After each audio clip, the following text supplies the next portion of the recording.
Welcome to Fast Philosophy. This video is part of our Introduction to Logic series and explains what the problem of induction is. In an earlier video I distinguished between two kinds of arguments, deductive and inductive.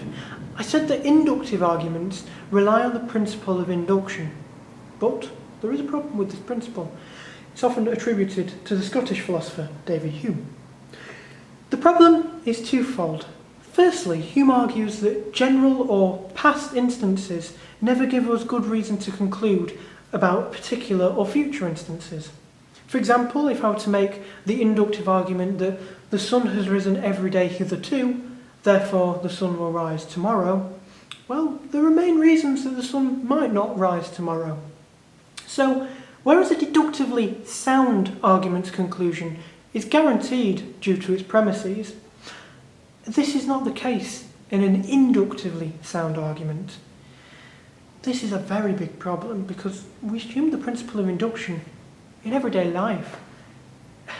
If we can't be certain of the conclusions of inductive arguments, we can't be certain of a lot of things. The second fold of this problem is that we can't justify the principle itself using our argument forms. This is because we only have two ways to argue, deductively or inductively. You might make a deductive argument like, the principle of induction has worked so far in the past, whatever works in the past will continue to work in the future, therefore the principle of induction will continue to work in the future. But this argument doesn't actually justify our use of the principle of induction, because the second premise is the principle in so many words. Clearly also an inductive argument cannot justify the principle of induction, because it would assume the principle in being an inductive argument. The problem of induction opens up a whole area of philosophical literature dedicated to the subject.